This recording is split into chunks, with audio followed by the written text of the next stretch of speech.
All right, welcome to Hoops Tonight here at The Volume. Happy Thursday, everybody. Hope all of you guys are having a great end to your week. We are continuing our top 10 week today with the top 10 championship-saving performances of the last 25 years. I thought we were going to do top 10 offensive engines today, but then I figured that kind of was a little redundant with all the player ranking stuff that we've done and our top 10 peaks video that we did on Monday. We're still going to do top 10 defenders tomorrow, but what I figured would be fun today is to dig into specifically the best playoff games that came in adversity and in a championship winning run as we dig into some NBA history today. I had a lot of fun with this one.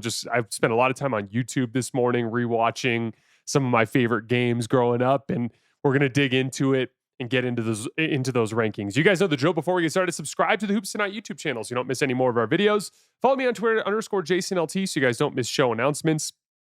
Don't forget about our podcast feed wherever you get your podcasts under Hoops Tonight. It's also super helpful if you leave a rating and a review on that front.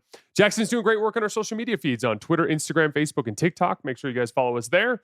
And then last but not least, keep dropping those mailbag questions in the YouTube comments and we'll get to them.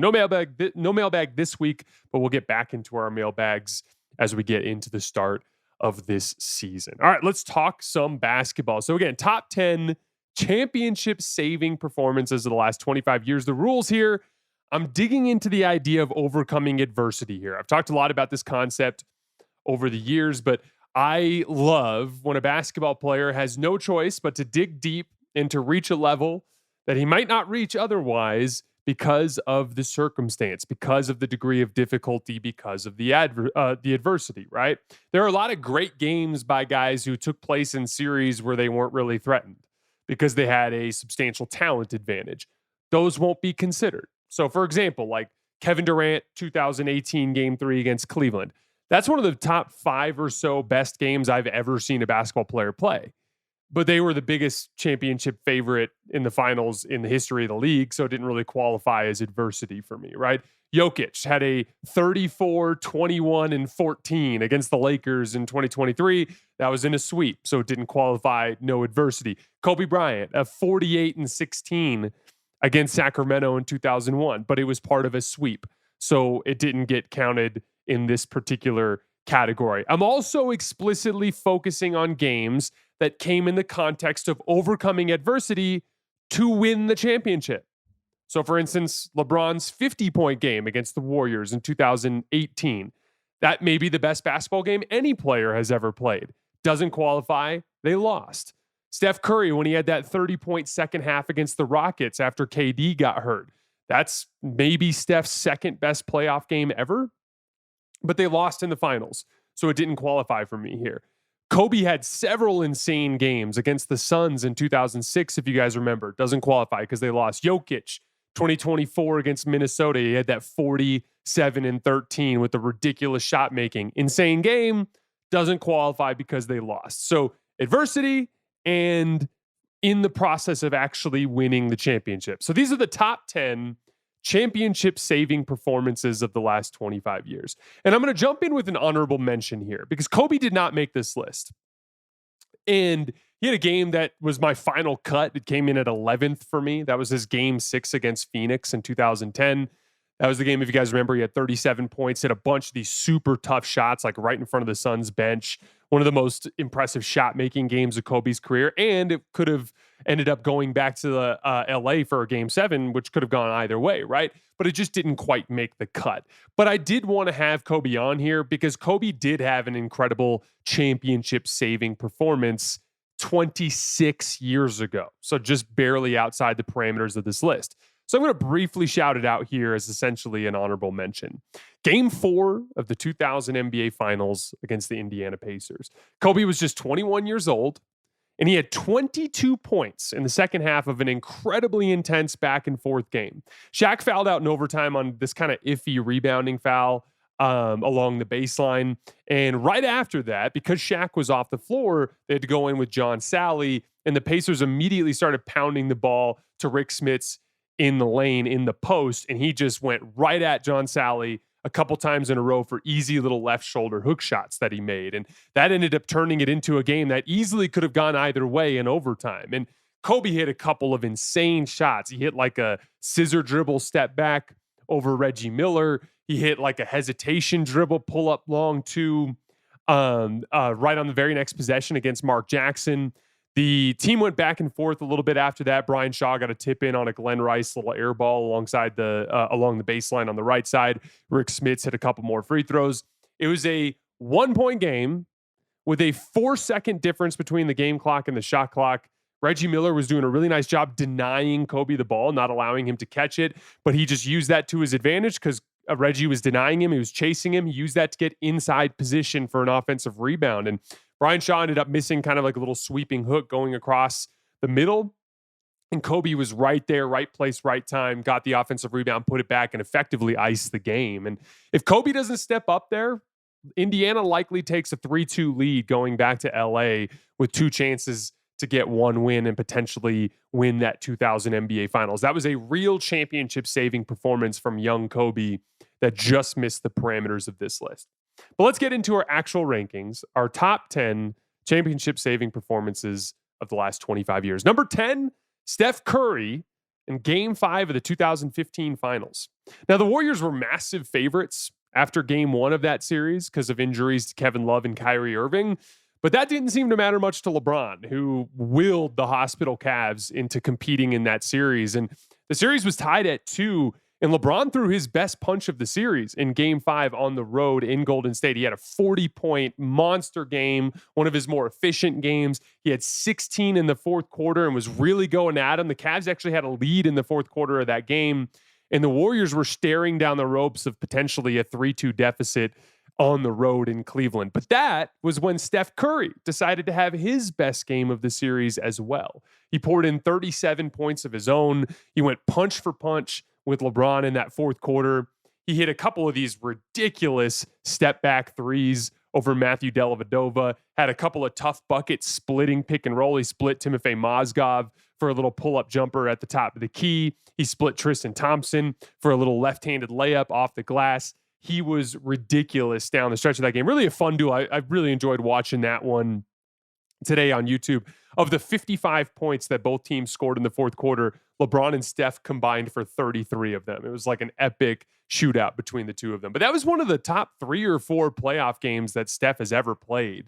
And in my opinion, his second best playoff game that saved his team's chances to win the title. He has another one later on in this list. But it's so increasingly stupid when you look back on that series that Steph didn't win Finals MVP. He was very clearly the engine that was making everything happen for the Warriors. It was just a simple kind of narrative-based thing where Steph struggled at the beginning of the series, and then towards the end of the series, the Cavs were doing a ton of blitzing to get the ball out of his hands, and then there was the Andre Iguodala guarding LeBron James thing that kind of grabbed a lot of attention. But to me, Steph Curry very clearly deserved Finals MVP in 2015, and he saved them from a disaster. LeBron was this close to pulling that upset off, and Steph just backpacked the team and got them out of there with the win. Number 9, Kawhi Leonard in Game 7 of the Eastern Conference semifinals against Philly in 2019. One of the all-time empty the clip games. It's kind of this epic back and forth fourth quarter and a winner-take-all Game 7. There were 7 lead changes in that fourth quarter, and Kawhi quite literally emptied the clip. He took 39 shots in that game, but he scored 41 points. And this was a game where the second leading scorer was Joel Embiid with 21 points. So the preeminent scorer in that particular game. Jimmy Butler got this driving layup in transition that tied it at 90 with 4 seconds left. Kawhi catches out front, takes 4 hard dribbles to his right, elevates as high as he can, shoots the ball as high as he can on an impossible fadeaway right in front of the Raptors bench, hits the rim 4 times before falling in and winning the series. And again, anyone who watched that series remembers just how close it was and how insanely good that Sixers team was and how close it came to going the other way. They consistently killed the Raptors when Joel Embiid was on the floor. Embiid was plus 10 in over 45 minutes that game. So for the record, the Raptors outscored the Sixers by 12 in just 2 minutes and 48 seconds when Embiid was off the floor in that game. Embiid was at plus 89 in that series. It's one of the big what ifs of Joel Embiid's career, but quite literally a championship saving performance by Kawhi in Game 7 of that series. Number 8, Kevin Durant, game 7 against the Rockets in 2018. And I'm going to throw another honorable mention to Steph Curry in this one. He wasn't quite as good as KD, but was very good in some pivotal moments in this game. But we discussed yesterday how the 2018 Rockets were built solely to beat the Warriors. And they nearly did. They led by 11 at home in the second half of game 7 of the Western Conference Finals. KD puts up 34 points in the game. He had 21 of those 34 points in the second half, including some insanely tough shots. He hit like a smothered pull-up 3 coming off of a ball screen on the left side that Clint Capella got a great contest on, knocked it down in his face. He had like a super tough little baseline fadeaway over Gerald Green. He had a ridiculous pull-up 3 at the end of the shot clock against James Harden. It's like 27 feet away, and Harden was right there, end of the shot clock, and KD just buried it. And then to ice the game, right in front of the Rockets bench, back-to-back face-up ISOs against Eric Gordon, where he just protected the ball Carmelo Anthony style and just rose up over the top and knocked down those jumpers to ice that game. But again, I want to shout out Steph Curry here too. He only had 27 in the game, but he had 19 of his 27 in that second half comeback and hit several key shots during the third quarter to run. That was one of the great like Kevin Durant, Steph Curry playoff moments in their time together. And again, that series could have easily flipped the other way. That is one of those great championship saving performances in NBA history. So you can call that one Kevin Durant, Steph Curry kind of split it 50-50 between the two of them. I gave it to KD just simply because he had more points in the game.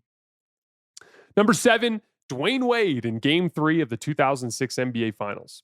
So the Mavs were up 2-0 in this series, and they were up by 13 points with 6.5 minutes left in the fourth quarter. The series looked over, and Dwayne Wade scored 12 points in the final 6 minutes and 15 seconds to steal that game. Just lighting up Josh Howard, who was helpless to keep him in front. He was just getting him with simple rip-throughs and jab steps and stuff. Mixed in some tough mid-range pull-ups to counter his drives when guys would get into help or when Josh Howard would go underneath the pick. He iced the game with this ridiculous contested rebound in the lane off of a Dirk Nowitzki missed free throw that led to a foul. And again, it completely flipped that series around, and Miami ended up winning 4 straight to get the trophy. Dwayne Wade, over the final 4 games of that series, averaged 39 points per game on 51% shooting and attempted 73 free throws. Well, that will obviously be why that series is so controversial in retrospect. And I'm not going to come on here and defend the whistle necessarily, but I will say, as someone who watched that series, like Dwayne Wade was so much faster than everybody and so much quicker than everybody on that Mavs roster. It was like he was cutting them to pieces and getting wherever he wanted to on the floor.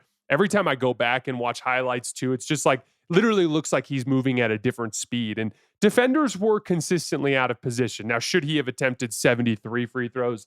That's the big debate. But let's make it very clear: Dwayne Wade was absolutely cooking everybody in the in a Mavs jersey in that particular series. Number 6, Dirk Nowitzki's revenge. Game 2 of the 2011 Finals. Not really the most impressive stat line ever, but one of the most legendary scoring runs in NBA history.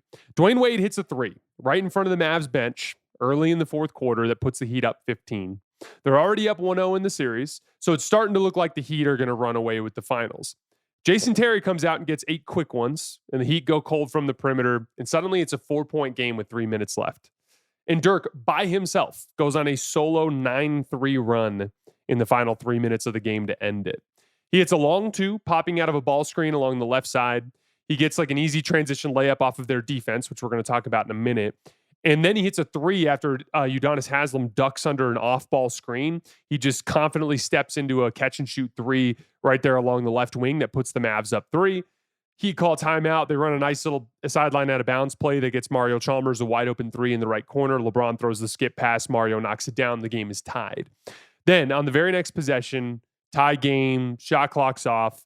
Dirk catches at the top against Chris Bosh, does a nice like spin move into a hesitation. And when he spun into his left hand, he paused for just a second, and that was enough to freeze Bosh. Went right past him, left-handed layup, wins the game for the Mavs. And that really swung the series. Like if the Heat go up 2-0, they almost certainly are going to win at that point. Dirk gets his iconic playoff moment and gets his Larry O'Brien trophy. A side note, I rewatched that entire comeback this morning, and the Mavs were so good on defense in that game. Like They had this, it was like they were hedging every ball screen to try to prevent Dwayne Wade or LeBron from turning downhill, but then sprinting in the rotations out of it, shrinking the floor to take away driving lanes. The rotations were sharp. LeBron tried to set a pin down for Dwayne Wade at one point and just couldn't even set a screen because of how attached they were in their screen navigation. They were so good down the stretch defensively in that game. There were 3 straight possessions where they forced Wade or LeBron into like impossible late clock pull-up threes that had almost no chance of going in. And like that comeback was every bit as much about defense as it was about Dirk. But Dirk, the iconic 9-3 run to end that game and the game winner to steal game 2 of the finals, to set the Mavs up for their eventual win and to get revenge on the Wade comeback in 2006. Number 5, LeBron James Game 6 against Boston in 2012. Today's show is brought to you by our new presenting sponsor, Hard Rock Bet. Open up the Hard Rock app and check out why it's top rated with thousands of 5-star reviews. If you've ever been to a Hard Rock casino or hotel, you know they treat you right. Do yourself a favor and check out the app for a world-class betting experience. It's week 3, but if you haven't tried your first bet on Hard Rock Bet, there's still plenty of time for you guys to get $150 in bonus bets if you win. Just place a $5 bet, and if it hits, you get not only your winnings, but $150 in extra bonus bets. If you want to see what other people are betting on from now through this weekend, the Hard Rock Bet app shows you trending parlays, the most bet player props, top picked upsets, and more. Just download the app, and all this info is a tap away. As you guys know, I'm an Arizona Wildcats fan. And while they don't play this weekend, former Arizona Wildcat Ted McMillan is balling out in his rookie year for the Carolina Panthers. So I'll be keeping an eye on his player props this weekend. Hard Rock Bet has new promos every day. This week, there's profit boosts for 5 straight days of football. That's a Thursday night profit boost, a Friday night college profit boost, another profit boost for Saturday's college games, plus NFL profit boost for Sunday games and Monday night. Every Thursday on Hard Rock Bet, you also get legendary reward drops full of rewards like bonus bets, parlay insurance, and more. Open up your drop in time for this weekend's games and see what you get. Hard Rock Bet is the only legal sports book in the state of Florida and is also available in Arizona, Ohio, New Jersey, Indiana, Tennessee, Virginia, and Illinois, as well as Colorado and more states launching all the time. Head over to Hard Rock Bet, sign up, and make your first deposit today. So on the heels of the 2011 finals disappointment, LeBron came back like a man possessed. He won MVP. He was first team all defense. He looked poised to finally climb the mountain to win an NBA title. But then, if you guys remember, Chris Bosh pulls a muscle in game 1 in his abdomen in game 1 of the Pacers series. And suddenly the margins got way thinner, and that's when the adversity came. A lot of people forget this, but Chris Bosh missed the rest of the entirety of the Pacers series and ended up playing just 73 minutes total in the Celtics series. Missed the entirety of the first 4 games, came off the bench for the final 3 games of that series and barely played. He did hit some big shots in game 7 of that series, a couple of big corner threes. But that Pacers series was super tough. They went down 2-1. If you guys remember, Dwayne Wade was dealing with knee issues too and was kind of struggling. Wade ended up having a big breakout game in game 4 of that series. But in game 5, it's 2-2 against Boston.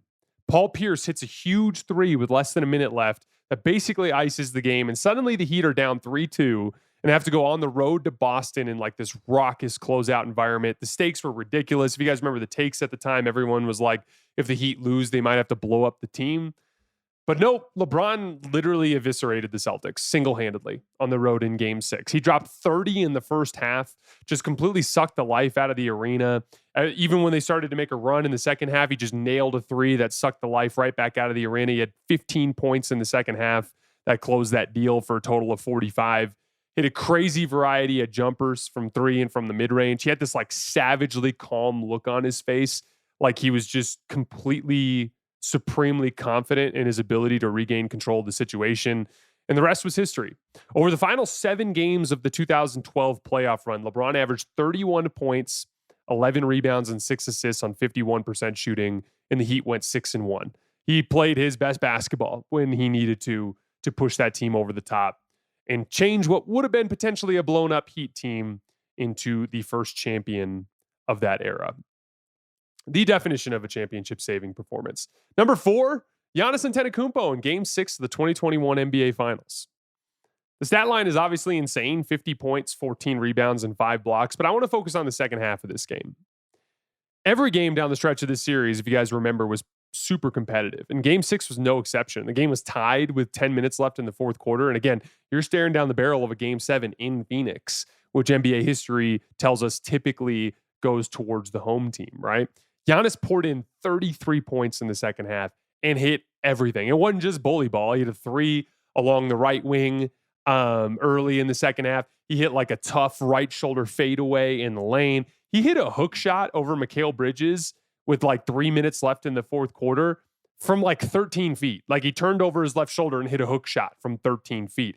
He made 12 of his 13 free throws in the second half of that game. It all mixed in with the usual Giannis bully ball, deep seals for dunks, offensive rebound putbacks, driving right through DeAndre Ayton's chest. Just like it was Giannis's version of just hitting the zone and entering into that basketball nirvana where just everything is going for you. And he was completely unbelievable and just backpacked the team to close the deal in Game 6 and win the title. He had a couple of huge blocks on Devin Booker, one at the rim and one in ISO.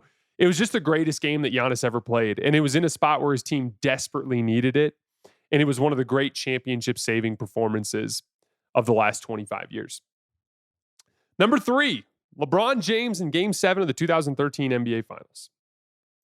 The game LeBron needed his jump shot the most, and it came through. Greg Popovich had a very simple game plan against LeBron in the 2013 Finals. He was going to completely shut off the paint and dare LeBron to take jump shots. They were going underneath picks, even comically low, like picks that were below the foul line. They were just daring LeBron to shoot. And it worked pretty well for 6 games. LeBron took 55 jump shots through the first 6 games of that series and got just 45 points on them. That's 0.82 points per attempt. Obviously, he was good in other ways. It was a super competitive series. It was back and forth. LeBron was great in Game 6. He kind of saved the team from elimination in the fourth quarter, dragging them from a double-digit deficit into a close game. Those of you guys who remember, the end of that game had a crazy shot-making sequence between Tony Parker and Ray Allen. Tony Parker hit like a ridiculous step-back 3 at the top of the key and like a sideways jump shot in the lane. Ray Allen hits the massive 3 in the right corner that sends it to OT. Then LeBron scores or assists on every single field goal for the Heat in OT. They win, goes to Game 7. And in Game 7, with all the marbles on the line, LeBron finally burned Popovich's game plan. He hit 9 jump shots in Game 7. Again, this was an ugly, low-scoring game where everyone looked exhausted. He had 5 threes, and then he iced the game in the fourth quarter with mid-range jumper after mid-range jumper after mid-range jumper. My favorite moment from this game is after LeBron hits his final mid-range jumper over Kawhi. He has this like very private moment of internalized celebration. And again, like you guys know, LeBron has always been a very external celebrator. He's a performer. He's playing to the camera. He's playing to the crowd. And like he's high-fiving the guys on his way back to the huddle. His head's down. He's very internally focused.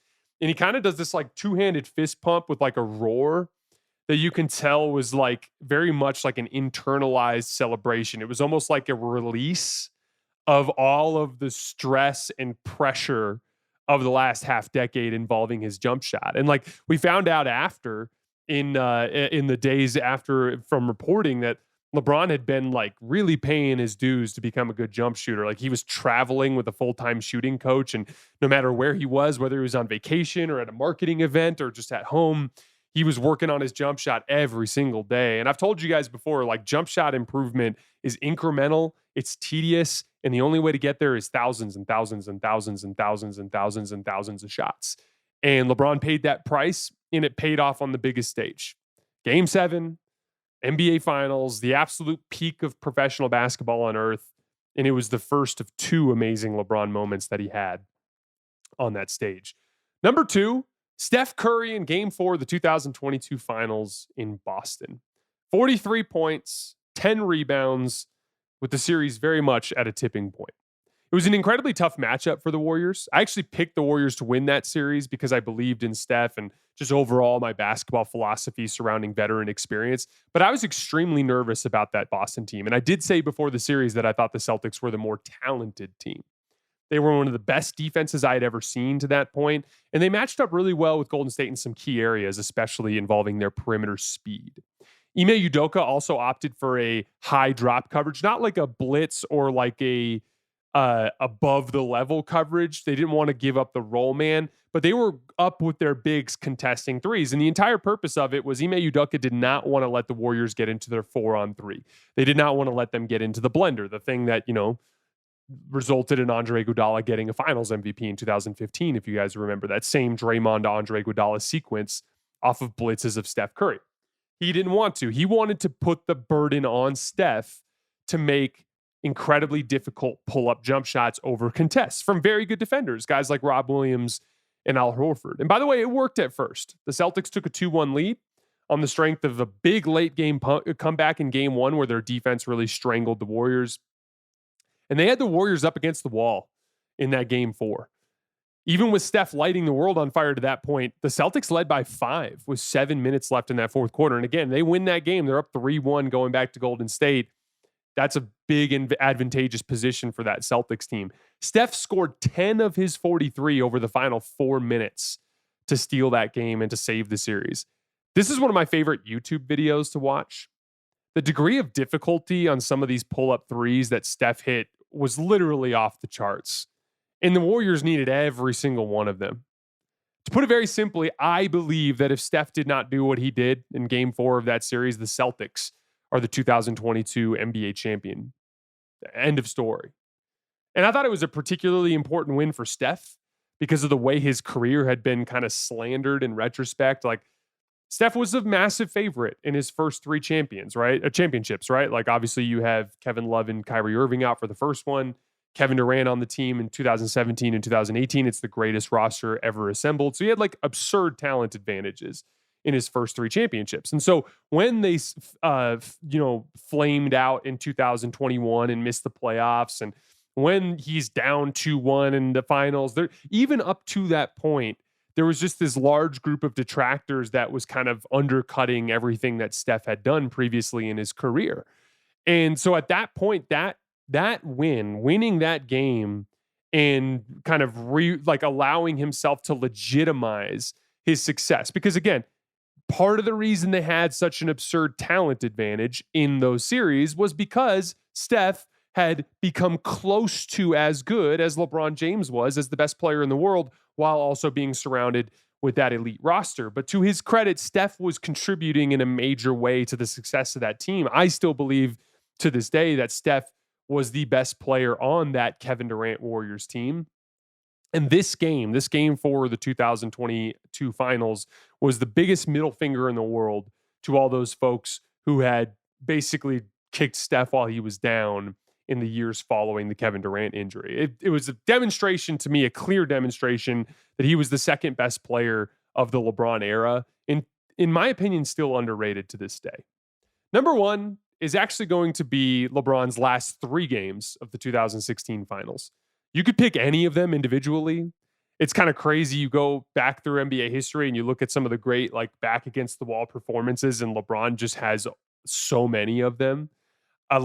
Just in this series, game 5, 41, 16, and 7 when you're down 3-1 in the finals, 41, 8, and 11 when you're down 3-2 in the finals, a 27-point triple-double with a game-saving block in game 7. Any one of those could have made this list, but I think it's a disservice to LeBron to pick just one of those games. So I'm going to break it down like this. Down 3-1 to the greatest team in NBA history up to that point, a Warriors team that had won 88 games.